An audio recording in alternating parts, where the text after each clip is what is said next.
A world where threats evolve faster than ever and every click can be a gateway to peril, staying informed and prepared can mean the difference between safety and a catastrophe.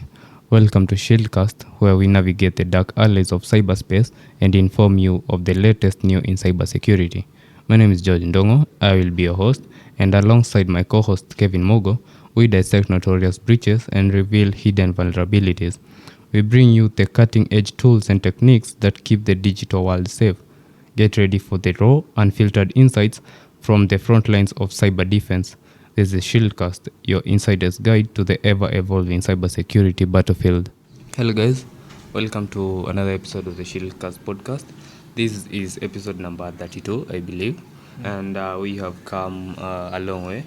And to tag back to our episode number 10, which I believe will be linking to today's episode briefly, is cybersecurity for SMEs, or SMBs rather, depending on whatever jargon you like to use. So before that, the introduction. My name is George Ndongo. I am your host here at Shieldcast Podcast. I am an InfoSec researcher, and this is my co-host, Kevin Mogo. Yeah, so hello everyone. It's a pleasure meeting all of you again in another episode. So far so good. The road has been an awesome one, especially when you're coming to believe in the last quarter of the year, as they say it. Yeah, halfway Q4, Q4, exactly. But so far so good. The year has been good, and we are just closing it as we now focus on what maybe organizations can do in the next financial year, assuming that most or a number of organizations start their financial years in January. So what if we just prepare them or give them a little head start when it comes to now how they can be able to secure their businesses regardless of the size, because there's always something that can be done in an easy way when it comes to cybersecurity. Yeah, and I believe before we kick off this episode, we can just have a small breakdown of what areas we're going to discuss today. But before that, as I mentioned, episode number 10 talks about cybersecurity for SMEs. Yeah, be sure you can brush through it. It's an episode under 30 minutes. You can quickly brush through it. And also, if you're a CTO or CIO of your organization, also tag along in this episode. Yeah, there is a lot. So today we're going to talk maybe about some of the unique challenges and talk about some cybersecurity misconceptions along the way, and mention some cost-effective strategies, and also maybe jump into some practical tips, and maybe finally mention how cybersecurity impacts your business, especially as a small to medium enterprises or small to medium businesses. Yeah, with that, welcome to this episode number 32. Yeah, so to start us off with a definition which you have heard maybe a million times, and maybe to highlight why it is important, especially for cybersecurity, for the realm of cybersecurity to be heavily or with utmost importance incorporated into the day-to-day life of SMBs and SMEs. So with it being the practice of protecting your digital assets or protecting your digital information, and it spans to many other fields which we have previously talked about, and maybe which more we are going to talk about as we go on. But basically, cybersecurity revolves around that, protecting your digital assets and protecting your digital information. So other definitions might be found out there, but basically it revolves around that. But what is crucial is understanding why it is important in the day-to-day life of your SMBs or of your SME. So with the rise of, let me say, compliance, you cannot just operate through the back door. You cannot just do your businesses and maybe, for example, collect user data and leave it unprotected. So the importance number one comes over there, which is compliance, and things to do with the business reputation, business branding, and so on and so forth. And also maybe let me mention to also business continuity, because once disruptions do not come in only from maybe the financial point of view or maybe affecting the supply chain. They may come as a cybersecurity incident. So with this, there are a lot of losses that can be encountered when it comes to when cybersecurity has been affected in an Yeah. organization. So as you have just said, the first one we'll be able to encounter is financial losses, and then from there your organization will not be able to now like be in par with relationships with the clients that it had already built. So even if some might be decide to come back, they might not come back with trust or that kind of strength of investment that they had initially. So what happens is that even if they may come back, they may reduce in what they like put on the table, and others might even go away. Another thing is that the second side of cost that can be incurred is through now the recovery process, which Yeah. we'll get into also, because from analysis that has already been done, it has been established that the cost of recovering is higher than the cost that would have incurred while trying to put up these security measures. But we understand that currently the world at large is in some tough financial cost constraints, especially at the country now with the political issues that are happening and the rest. But even if that is the scenario, don't frame it like it's a one time kind of activity. You can consider going through it in phases for your SME, because it's like a progressive investment. You can look at it in the long term, 1 or 2 years. This is what we should do. This is our roadmap. This is our plan.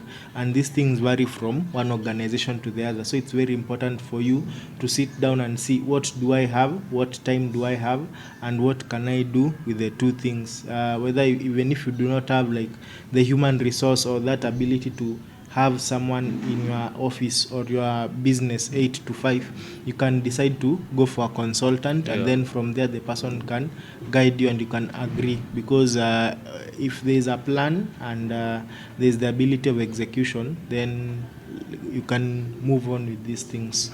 Yeah. So I want us to maybe mention some in the next section some common cyber threats, so that maybe people can see it like that a lot of similarities. In fact, no differences. Maybe just the scale of the attack, but in terms of the TTPs, they are the same. From a Fortune 500 company, a unicorn, an SMB, they are all the same.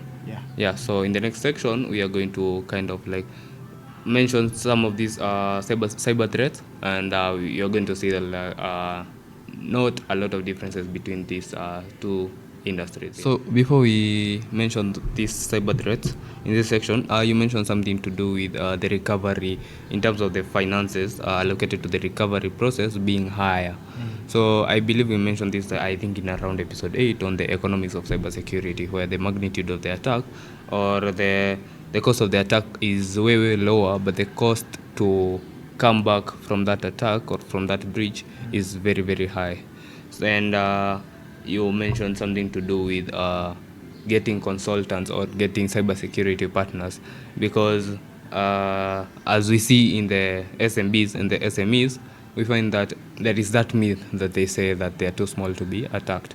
But we find that attackers find them to be an easy target because they have limited resources, they have maybe less expertise compared to bigger companies. And we're going to mention maybe some of the things to look at when you are looking to get these cybersecurity partners. But in this section, common cybersecurity threats in SMBs. So we'll start off by mentioning that while it comes to the attacks of SMEs, it's an innovation of attacks. What we have been able to experience is that they find some understanding of what systems are being used, because most probably you'll find for an SME they use common systems, for example QuickBooks, normal operating systems like Windows and the rest. So out of these common systems, there are also commonly known attacks that can be used. And then the second side to it is that out of this common infrastructure, they are being used by people who have basic IT knowledge. So that's what leads to the first kind of attack, which is phishing, which is a category of social engineering. So we've been discussing this concept for some time now, and the best way you can put it is that this is more of a trick to a person who did not know or did not expect that an attack would come in this kind of format. For example, you are the sales executive for your business, or you're just managing the staff. So this person who manages the staff has an ability or likes maybe shoes, for example. So I might use a fake shoes website to create something like a backdoor or maybe an attack that would get into the system progressively, move on laterally Yeah. until I'm able to achieve the objective. So phishing is one of them, and it mostly comes through emails, and you're able to now fall compromised to them. Another one is malware, or rather ransomware, we may call it that way, first of all, because we have been, first of all, ransomware have been a very great form of attack in the country. We've been able to see a lot of organizations being hit by them, and by this, it's whereby you can see you have your data, but you're not able to open it. And then the other thing you'll be told, kindly pay this amount, maybe $300, $400, $500. That's the common amount that I've seen for people who have been hit with ransomware in organizations, so that you can be able to maybe access your data. And a common scenario with this, first of all, is that it's not a guarantee that after you have paid, you will be able to access your data, because you will pay to an unknown person, to an unknown address. So even if you pay, you are still at the mercy of this person, so that you can be able to maybe get your data. So it's always advisable for you to have various forms of backup, and to try to understand what backup policies or strategies can we use, which we will discuss in a moment. But the most important thing that you can do to prevent yourself from being attacked by ransomware is backing up your data, so that in case something might hit you, you will find that due to the frequent backups that you had made, you will dispose or clean up the whole system, and then from there you will be able to now have a fresh start. Even though there may be data loss, it may be minimal, but you'll be able to now pick it up and move on with what you have along the way. Again with ransomware, you find that it's quite difficult for SMBs to like move around them, because you mentioned you pay these guys, you're at their mercy, and the concept of double extortion comes in here, where you can pay them and they end up leaking your data. So they might decrypt it or give you the decryption key, but at the end of the day they leak your data. Yeah, so on this section, you highlighted that we are going to come to maybe dive deep into what we call the backup strategies, and we have mentioned various backup strategies in previous episodes, but it will sound like kind of a repetition, but yeah, we're going to dive into that, and also mention something to do with because an SMB might not be in their position to have all the services by itself, and that part is coming over here, and to start us off with that one, you as a CIO or a CTO or whoever's role in an SMB it is to assess or maybe to take care of the cybersecurity part of the organization. It is their role, or you wanna have that extra assessment before bringing these third-party services to use, because once you bring these third-party services and they come with vulnerabilities or they come with weak access points, that weak access point is transferred to you, and this is also a hectic issue when it comes to cyber insurance, because there are guidelines that require you to follow certain steps or comply to certain regulatory issues in the country. So you wanna assess and determine their security posture before partnering with them. And also another thing, we've seen that people are joining or maybe calling forth for third parties, yet they even do not know that there are compliances that need to be met. You're just hearing it maybe along the way that this, because you're in this kind of field, this is the compliance that you need. Because you're in this country, this is the compliance that you'll need. But we'll get into the examples of compliances that are already there, and you'll try to find which one is suitable for you, because each compliance framework comes with its own niche that it was targeted to solve the problem for. So if maybe you are in the health industry, straightforwardly you are under HIPAA, and maybe NIST and the rest, but mainly HIPAA. If you're in the fintech industry, PCI and DSS is DSS, very standard for you, and many more which we'll discuss in a moment. Also, there is the aspect of with regards to a country. If you're in Kenya, the Data Protection Act is more than compulsory for you if you meet some kind of metrics, if you handle personal data, and also if you, especially when it comes to ID numbers, the credit cards and the rest, so you need to be very compliant. So that's also another thing that you need to look at. Next, I think we'll touch on some best practices, but one that we focused on majorly is because a lot of people, even when you are going to do penetration tests or to test the security of systems, sometimes it's not the system that is insecure, but it is the way it was set up that it was insecure. And one of the ways that people improperly fall prey to attacks is through the use of passwords, whereby I know, for example, for me to access internet, I will need a router, maybe for your internet service provider. But now, from there, while this person was setting it up, the person left it with the default password that it comes with from the vendor. For example, common password is admin. Yeah. You can style capital A, small a. If it fails, admin 123. Okay, and maybe even some characters here and there. So these are the common things that are associated with passwords. But what you need to do is to follow some characteristics that I'll share shortly, which are mainly to have a length of about 12 characters or more. Let it not be commonly used English words or associated with maybe your favorite pet, your favorite color, your favorite city, or the rest. Let it just be something random and shift things up in the middle. And then from there, you can also make it to be regularly updated. By this we mean that per month, or maybe after 2 to 3 months, you can be changing it, because if maybe I would access your M-Pesa pin today and then test it 5 years later, to some person it might be the same, which is a very big mistake. And if you may be in public places and someone maybe spies on you, steals your phone, and unfortunately the same M-Pesa pin is the one that you use to unlock your phone, Yeah. you see, or maybe your device. So it's just out of this minor intelligence information that attackers obtain, that they use as stepping stones to have a higher probability stake on the way that was used to secure the systems. Yeah.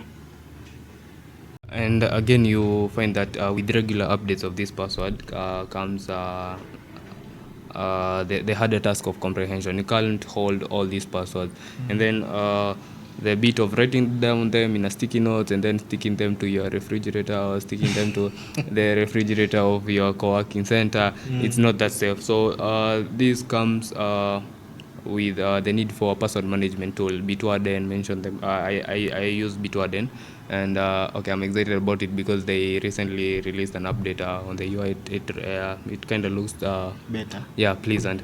So yeah, there comes the need for a password management tool. There are various vendors out there, and maybe some better than Bitwarden, but I will vote for Bitwarden because I've used it, and it helps you to kind of keep your password safe using one master password, and I'll maybe heavily discourage someone from using like the Chrome password tool, that Google Chrome password tool. Yeah, don't do that. And for the steps you mentioned, or for the characteristics of the password you mentioned, I think that's the responsibility of the sysadmin to ensure that maybe the people or the computers in the organizations follow these password practices. Yeah. So two things to outline on that, especially on browsers that I've just mentioned. I think it's a default for me. You'll see that a site will ask you, do you want to save, not really the site, but the browser itself, for Yeah. example, Chrome, will ask you, do you want to save your password? I think by default, I usually click on no without thinking twice. I know I might be having some way I maybe set my passwords, but now I usually set it to know, don't remember. So always make it also a habit now for your organization. And maybe if you are an IT admin for your organization, do not be setting it by the name. For example, you have Lucy in the organization. Let it not be Lucy 123, James 123, Alex 123. Let it be something different, you know.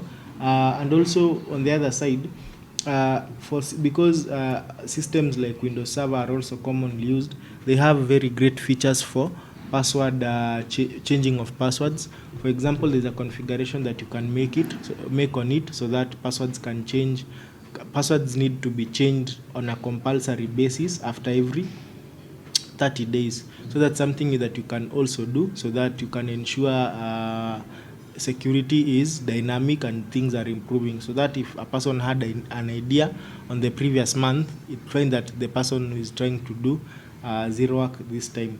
Also, you can reduce the number of attempts to 3, just like M-Pesa, because you have been able to see that if you enter your pin wrongly, the module will be closed, or that operation will be closed. It will be believed that the person who is trying to access this password or to change to use this password maybe for a transaction might not be the owner. Yes, there are other ways of maybe recovering and the rest, but if this person was unable to access and is trying again and again, most probably this is not the owner. So it has been a very helpful strategy. Yeah, and okay, there was this meme like going around that people are using vernacular to set their password, and it becomes kind of difficult to brute force your way into their systems. Yeah.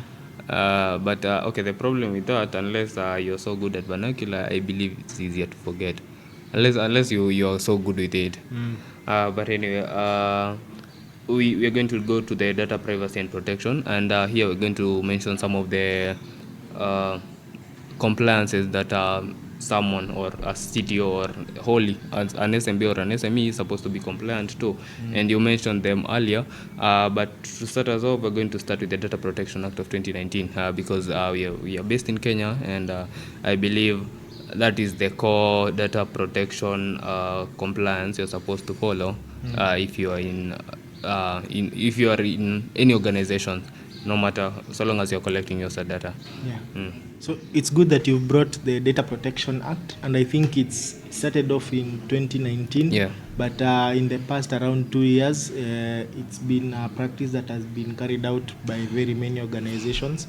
I think at this point there are other organizations whose certificates need renewal. I think because of the time limit, that from the time they became compliant to now, maybe to these dates. Yeah. So also, in case you might need also some compliance, you have some questions and the rest, what is it and the rest, you can also always reach out to us, and then from there we'll be able to guide you. But in summary, is a compliance or a law that governs how the rights of the people who own the data, who are in that document or that law, called the data subjects. So the owners of the data, there are things that they can do. They can decide you cannot use that information for another purpose other than the one that we agreed to. You cannot also disclose it to any person, and in case anything happens, you'll need to inform me that, hey, we have been breached and your data is in the public domain. So the biggest mistake or a huge challenge that I've seen for SMEs in the country is the fact that they have been reported by data subjects that we have seen that organization X had a data breach.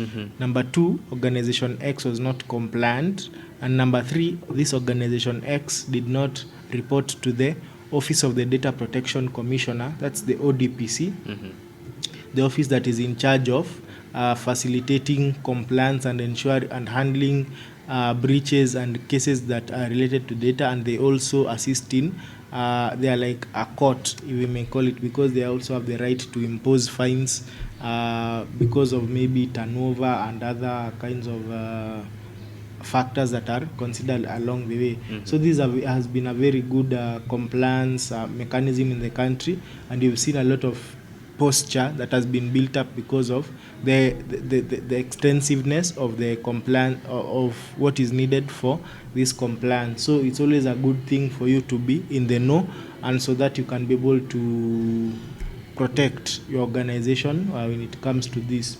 Another law that is closely tied to it is the GDPR. That's the General Data Protection Regulation. This is more of a global law, but a lot of extraction has been done from it and then transmitted to the Data Protection Act of 2019. I was with a friend some time back, and I was able to also learn a few things about the data protection regulations of the Western side. Also, COMESA has one. So I'm happy that Africans have become a little bit more fast when it comes even to coming up with their own compliances, and you're also able to compare and contrast the differences between these two laws, the one from the West and the one in our country. And I was able, because he was a good person in the government, I was able to give him some, what are they called, some recommendations, so that it's good to always help. So after this, there is also but the GDPR is under the European Union. So any country that is under the European Union, and I believe it's a lot of countries, I don't have the exact number, but if you are under the European Union, you are also under the GDPR. Yeah. So that's So, another one that is always there. So you previously mentioned HIPAA, and yeah, briefly, it's related to health records, and but though it's basically based in the US, and okay, the key to this, or the trick to this, is know your organization, know your niche and your industry, and know the regulations that you are bound to. Yes. Because if you're in fintech, I don't believe you have any business to do with HIPAA. Yeah. Unless maybe you are in insurtech and you are handling some medical records. So the key to this, know your organization, and know the regulations that are around you, and be compliant to them. Yes. So on the next bit, it's about protecting sensitive information, and we mentioned time and again that encryption comes in handy. A ransomware can attack you, but if they can do nothing with your information, that is a plus on your side. So protecting sensitive information is crucial for SMBs and SMEs, and data encryption comes as the core. I'd say it as the core, as much as things to do with access control also are also crucial, but data encryption makes it unreadable to unauthorized individuals, and these unauthorized individuals are not necessarily outsiders. Also, people within your organizations, but do not really need the access to that information, and this reduces the attack vector, or the attack surface, rather, that an outsider can use to get access into your information, which maybe can lead to lateral movement to other section of the organization. So access control, I believe there are other organizations, or maybe third parties, offering services of identity and access management, and there is also the bit of the technology around the zero trust framework, where basically an organization believes everyone, whether they're inside or outside, needs to be authenticated, every time they need to access a piece of information, and that is the concept of zero trust. The other one is regular security audits, which can be done by your organization or your technical team, or you can maybe outsource them to maybe an MSSP, and we're going to look into that on some qualities to check when you want to partner with an MSSP. But the thing is, you really need to have that regular security audit, and this also comes in handy when you are chasing that insurance, the cybersecurity insurance. So what the cybersecurity insurance company wants to see is that you are compliant, and two, they want to know about your past incidents, if you have had any, and also they want to see that you usually have these regular security audits to ensure that your organization or your infrastructure is safe. And the last bit, just to finish us off, is employee training, and we mentioned this time and again also, of how the human is usually the weakest access point to an organization, and we mentioned that without the human, you might not achieve your business objectives. So with those facts set in mind that the humans must be there, but still they are the weakest access to your organization, employee training comes in handy. And what you want to do is also to not neglect your non-technical stuff, your HR, your front desk, your even the technical stuff. You wanna keep them on their toes and be at stay adept to maybe the current technology and the current cybersecurity, maybe threat actors and the threat vectors that are being used. And I believe I've summed the protecting of sensitive information in SMB. So on the next section, I'd like us to talk about the practical tips for cybersecurity. And what we want to focus here is some cost effective, because we have mentioned this from other episodes on the cybersecurity tips. But as an SMB with limited resources and limited rather financial budgets, yeah, let me say financial budgets, because the financial budgets cater for everything. So with limited financial budgets, what are the practical tips for cybersecurity that you might employ in an organization to make sure that even if you are smaller than other companies, you are not any inch less secure? Yeah. Before we continue, a word from our sponsors. Shieldcast is brought to you by Coding and Kahawa Developers Community and Funlinks Entertainment. First up, we have Coding and Kahawa, your ultimate online community for everything tech. Whether you're diving into AI, mastering machine learning, enhancing your cybersecurity skills, or delving into DevSecOps, Coding and Kahawa is the place for you. It's where developers at all levels come together to hone their programming skills and connect with industry professionals and peers. Ready to elevate your tech game? Join the Coding and Kahawa WhatsApp community using the link in the description. Our second sponsor is Funlinks Entertainment, an edtech platform that is revolutionizing how kids learn online. Funlinks empowers children with a premium learning experience that sparks their imagination and encourages collaborative creation with their peers. Their mission? To foster creativity and innovation, inspiring kids to reach their full potential. Curious about how Funlinks can ignite your child's creativity? Find the link to their website in our bio. Alright, let's continue. Yeah. So thank you for that introduction. And these are the common things that are not done. So when you talk about these common things that are not done, I think that maybe everyone knows or can maybe say 2 or 3 items, but they are not doing it in their organizations, maybe due to procrastination, maybe due to lack of knowledge of how to implement them, or even maybe it's just something that has other forms of challenges.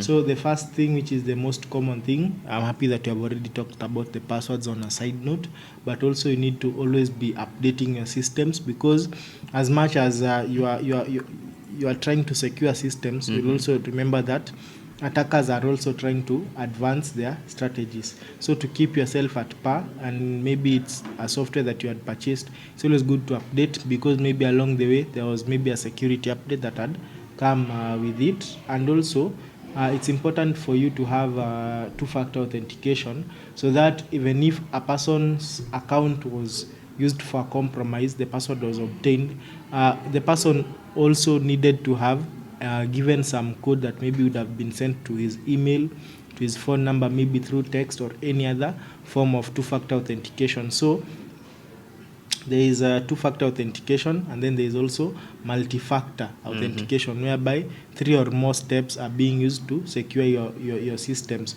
So it calls for another aspect called non-repudiation. Yeah. That because your account was the one that was used, and there is also two-factor authentication, it forms a very solid foundation that you are the person who was responsible for that attack. And also we should also be carrying out frequent trainings to our staff, and also that just like the way we have fire drills, it's always good to have drills that are maybe targeted social engineering attacks, to see how many people maybe opened this email, how many people reported this email being suspicious, so that you can be able to see our organization is in the best position when it comes to uh, avoiding social engineering, because another common thing that I've seen attackers that use.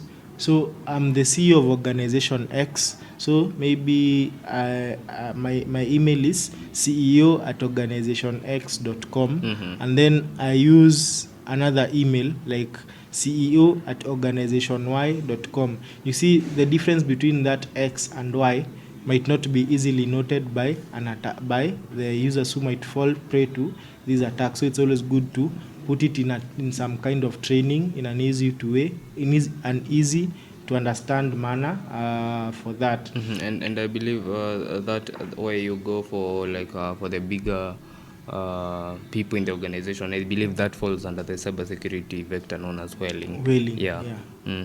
So when you talk about whaling, it means that if I just get this one account, I'll have full access to the system, or even full access to any other account in the organization. So someone might have a long-term plan of just getting the maybe the HR's account, and then from there is able to get the other credentials, maybe the ID numbers for the users, their phone numbers, and the rest.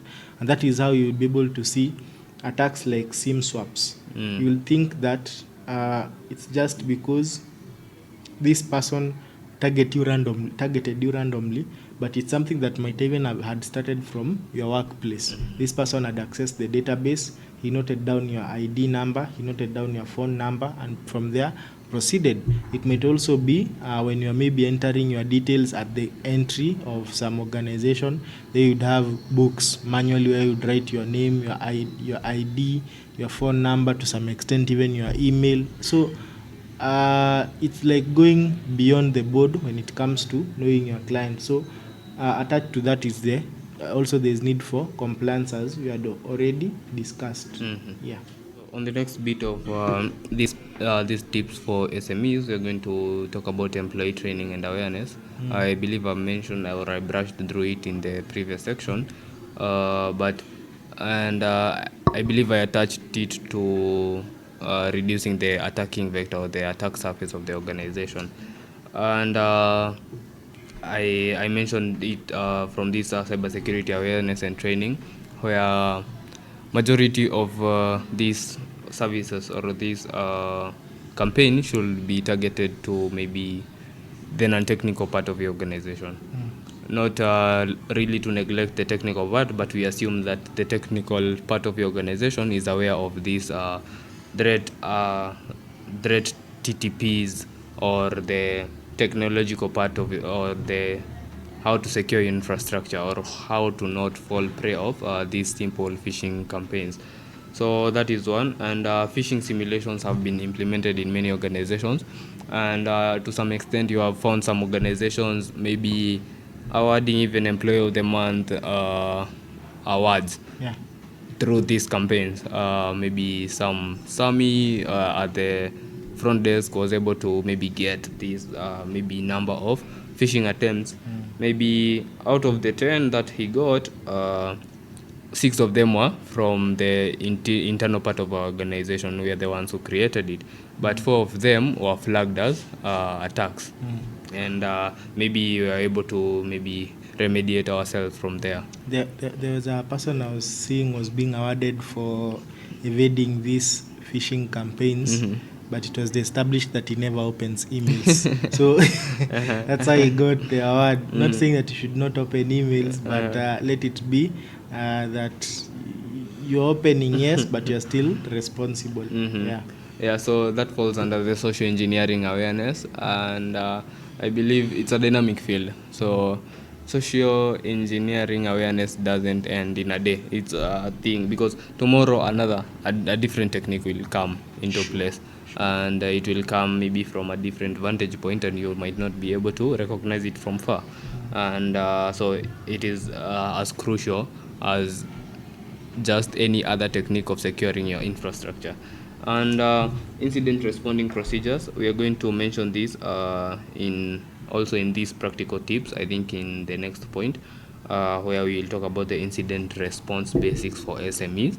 And just as the bigger companies follow some procedures. We have similar procedures, but what we want to do is cut the cost and throw away the negatives and only focus on the positives that will lead us to secure our organization. So on the next section is incident response and planning.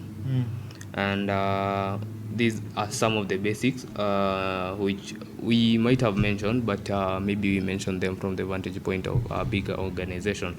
So creating an incident response team, as much as you might not have the resources, if the resources allow you, you can create an internal team to focus on incident response. And also, as we're going to see at the end of this episode as we wind up, on some of the emerging technologies where we have these cloud-based services or SOC as a service, where an organization can just like have a tier based on their usage and so on and so forth. Yeah.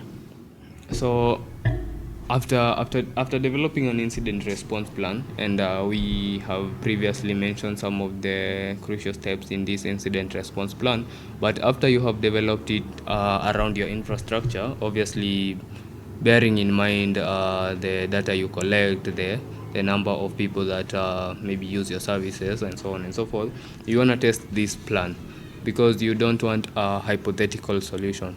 And the problem with this is that you might assume that you're safe, but when you are hit with a breach, and the magnitude of the breach might sometimes overwhelm your plan. So what you want to do is simulate an attack, or just put your incident response plan into test.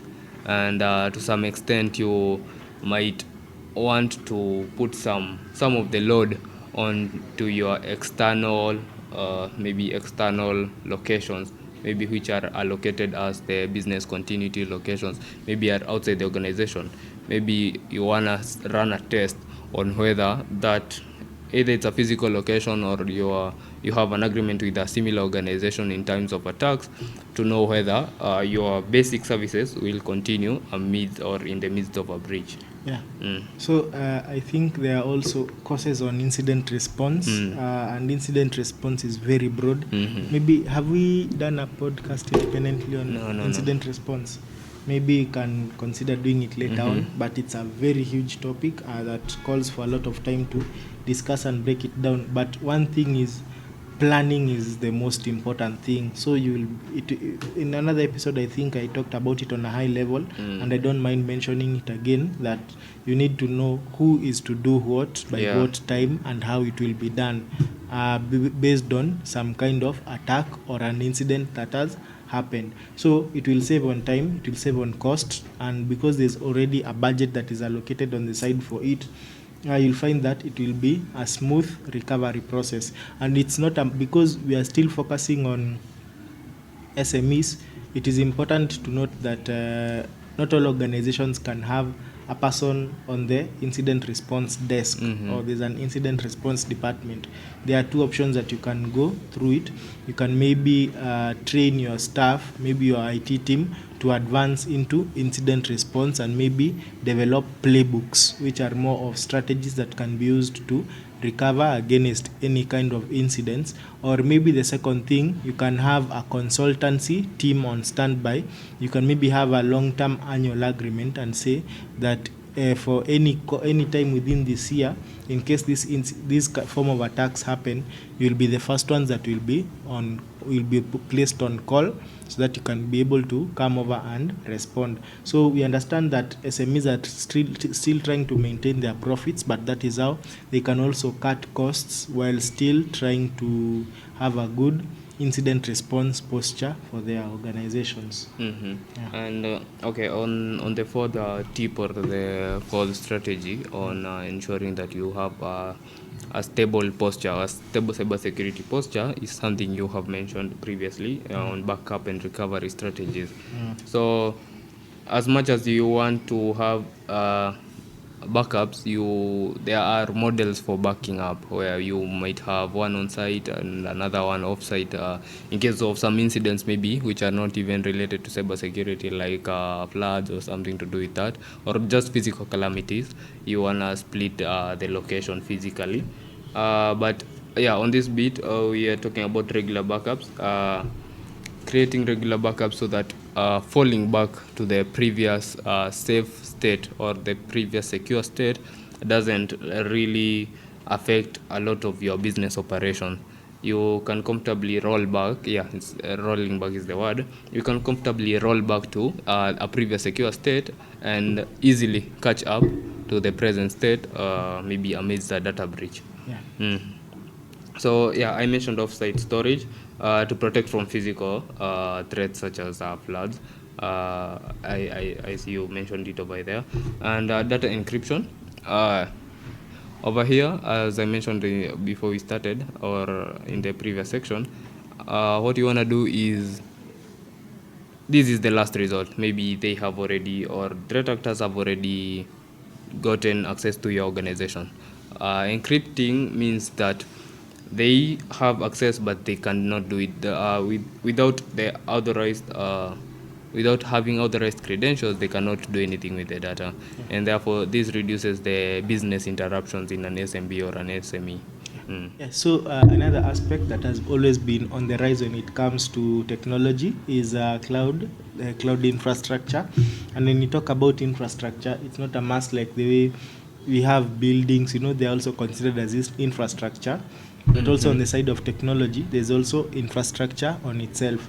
So there's also cloud, whereby instead of you now having to build something from scratch, like an environment for your SME to work on for some kind of activity, you'll find that you need to you'll have something that has already been created, so that people can now work automatically and just have a smooth running of activities. But even though that's the case, there have been a lot of risks that are attached to you receiving these services at maybe a cost that may be paid in the form of something like rent. So when it reaches, you maybe pay weekly, monthly, daily, or even annually, depending on how long you might need the infrastructure or even the budget that you have set aside for it. Now, the challenges that come along with this is the fact that there have been a lot of data breaches in the cloud infrastructure. For example, I remember there's one that came up this week whereby Russia was fining Google 2 decillion. It's like we have trillion, so it's like a trillion is like 1,000 to like basically, is it 32 zeros or 36? Is it 32 or 36? Yeah, that's that's an example of one of the incidents that had happened. I don't know whether they'll talk behind the tent, or because it's beyond even the global GDP. So these are some of the things that we've been able to encounter. That was just the other week. There's also lack of control, whereby even if you know that yes, it's secure and you'd like to add another extra layer of security that is not provided, you see, you'll not be able to flexibly make it up or be able to patch it up along the way. That's also another challenge, and you'll be able to also lose control over their data and infrastructure. And also, we do not know whether there is another offshore backup whereby they might decide to, you don't know where they might decide to maybe sell the data or maybe give the data to, maybe as a person. There's also relying heavily on a single provider can make it difficult to switch, maybe when you have noticed some issues and the rest, so but before those nitty-gritty customizations were made and you're trying to move to another vendor, it will be very hard because of what the time that has already been put for that. And also you'll find that you might want organizations that have complied to some specific pattern of frameworks, or even a single framework. You'll find that it's hard to find an organization that fits in to that maybe kind of checklist that you had. And even if you find that one, complying to a framework is not enough, or maybe a guarantee that this cloud service provider will not be breached. So it's having complied to a framework is not like we are in the end game, but it means that you are somewhere, but still something can always be done as time goes by. In the previous episode, I think we also said that as long as the company is breathing, security is very compulsory. So though that being the case, yeah, it comes along with a lot of benefits, such as being able to scale further and further, and you'll also be able to now have a cost-effective structure that is reliable and also even secure. So let us not downgrade cloud service providers because of security, because on their side they have also tried and are also trying to maintain that kind of rapport with the clients, so that more and more people can be able to come. Yeah. Yeah. Yeah, so since we are focusing on different infrastructure, you mentioned cloud, and for the next 2 bits, we're going to talk about mobile device security, and lastly, network security. Maybe you have neglected some of other sections of infrastructure, but we would like to focus on these three main. And also, lastly, talk about cybersecurity insurance, which might fall under the infrastructure, but yeah, kind of aside. So we are going to talk about it as an extra. So on mobile device security, there is that aspect of bring your own device. So whatever applies here applies to external devices that are not part of the organization's resources. And many organizations, especially startups and SMBs, might not have all these resources and might want to implement such a policy where they allow your employees to bring their own devices, and now the system admins can maybe follow certain procedures to secure these devices that belong to the person. So whatever will apply there will apply to this section of mobile device security strategies, and we are going to refer back to our previous section on passcodes or passwords, where we gave a breakdown of some of the requirements or some of the good characteristics of best passwords, or maybe heavily reliable passwords. So I'm not going to go back there. Regular software updates, I believe we mentioned it, because the threat landscape is also dynamic. As much as technology is dynamic in terms of securing our systems, the threat landscape is also dynamic and changes every day. And what you want to do is have these security updates that are usually pushed by the organizations or by the vendor themselves. The other bit is and this I'd want to focus on it where on the situation where you have an organization's maybe laptop or an organization's device. All you want to do is avoid public access points, or rather public Wi-Fi's, and these might also apply because this is a cybersecurity podcast. These might also apply to individuals. So what you want to do, especially if you are using an organization's computer, you want to maybe employ a VPN or use a VPN to access services away from the organization's maybe internet. And other other or in extreme circumstances, you might just want to use your own maybe portable like internet or Wi-Fi or something to do with that, in such avoiding the whole public Wi-Fi entirely, to kind of try and reduce the threat surface or the attack surface. I believe that is that on the mobile device security strategies. Yeah. On the next bit, we're going to talk about the network security strategies of these startups and SMBs. So I'll mention something before we go to the network security strategies. There are when these devices or the organization's devices are handling critical data or highly sensitive data. We mentioned in previous episode about these labels where organizations have different levels of sensitivities.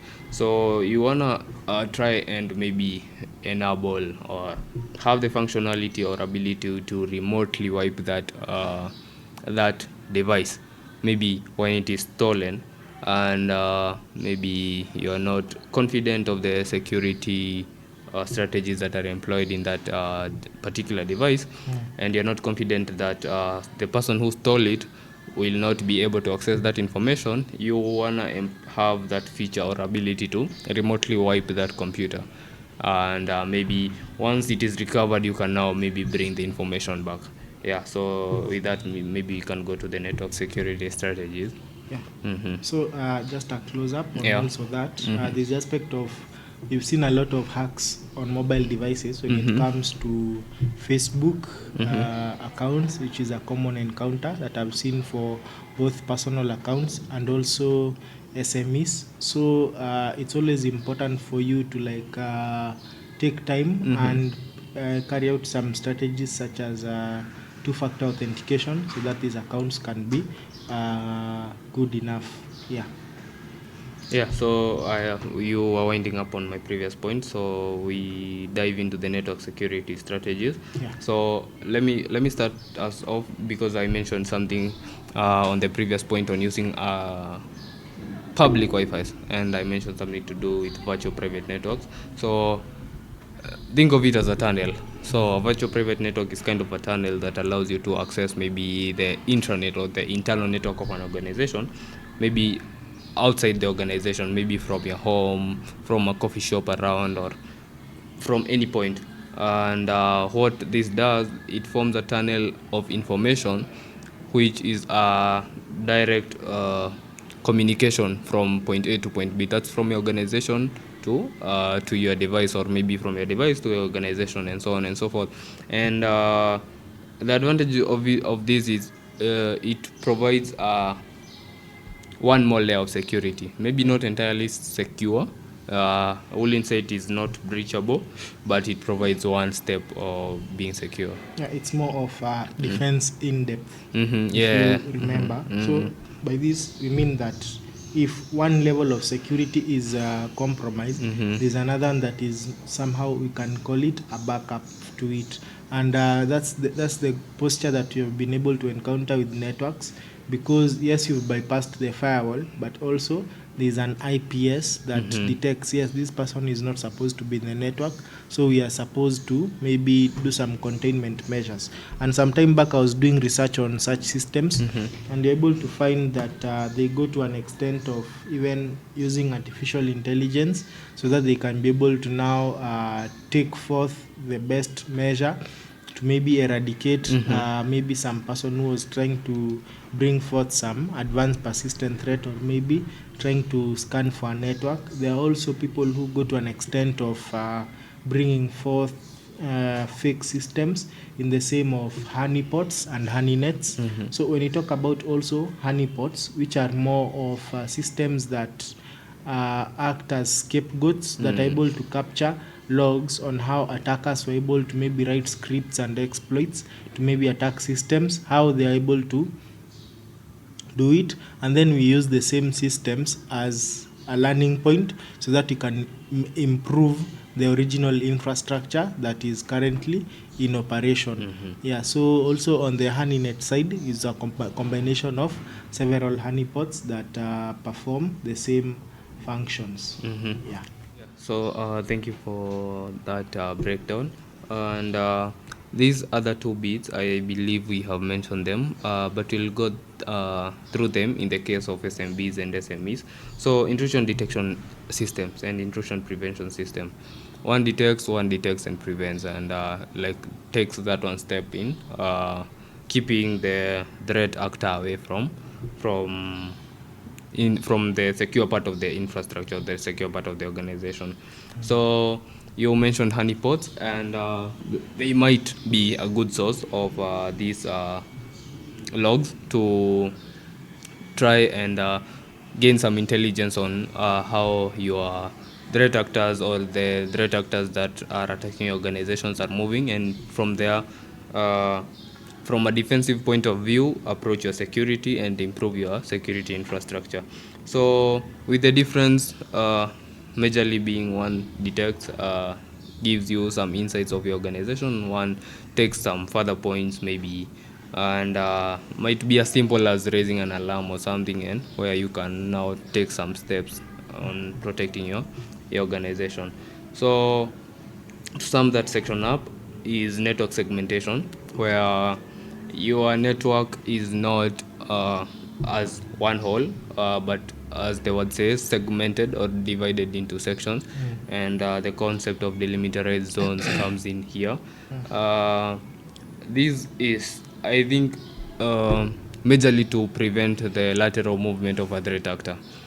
such as when a threat actor gains access to a section of your organizations, maybe the accounts department, there may be a remote access Trojan, or maybe just brute forcing their way through maybe the finance part of your organization. They are they are not guaranteed access to all the other sections of your organizations because the networks have been segmented, and now implementing maybe a firewall in between these sections and try to treat each department as an individual to try and prevent the ease of these breaches and intrusions. Yeah. So I believe we have given a good summary of cybersecurity for SMEs. Yeah. And as I mentioned, we have done this episode before. Yeah, we just saw the need to kind of polish things up with also the rise of SMEs and SMBs in Kenya and Africa. Because I believe about 90% of the businesses in Africa, in sub-Saharan Africa, are based or are SMEs and SMBs. So security should be part of the organization, and it should be built within the organization from the ground up, and not as a part or as an addition after your services. Yeah. With this, we mentioned something to do with choosing a cybersecurity partner, because sometimes the resources do not allow you in terms of finances, or the resources in terms of human expertise and things to do with the human labor. They might not allow you as an SME or as an SMB. And we have seen the rise of MSSPs both in the country, in Africa, and in the world. And some, we mentioned Filigran in the previous cyber threat intelligence episode, along with many others we have mentioned along the way. But what you want to do when you are choosing a cybersecurity partner, or let me term it as an MSSP, because that is what it is, a managed security service provider. What you want to do is choose an MSSP that is experienced with small to medium enterprises. Yeah. You want to go with them because they know the day-to-day operation of SMEs, and therefore it will be easy for them to align their services with your needs. And also you find that most of the time, if they are focused on SMEs particularly, they might be a little bit cheaper compared to other MSSPs. Yeah. And also the bit of flexibility comes in handy, where these MSSPs are able to tweak their services to suit your organizational needs. And this really comes in handy to cut the cost, or to fully secure your organization at a very low cost. Yeah. So I believe that has been a good episode. Be sure to tag us along in case you are a CIO, a CTO of an SMB or an SME or any organization, or just a fan, and you feel like maybe we might have, or we should have, touched onto some of the aspects of cybersecurity for SMEs. Yeah, tag us along on X, that is shield_cast. Rate our Spotify show, that is shield_cast, or rather shieldcast, and subscribe to our YouTube channel. So that has been cybersecurity for SMEs. I've been your host, George Ndongo. Yeah, and I've been Kevin Mogo. It's a pleasure meeting and sharing knowledge with you. Remember to like, subscribe, and share so that you can be able to grow more and more. And we appreciate you for listening to us up to this point. Thank you very much.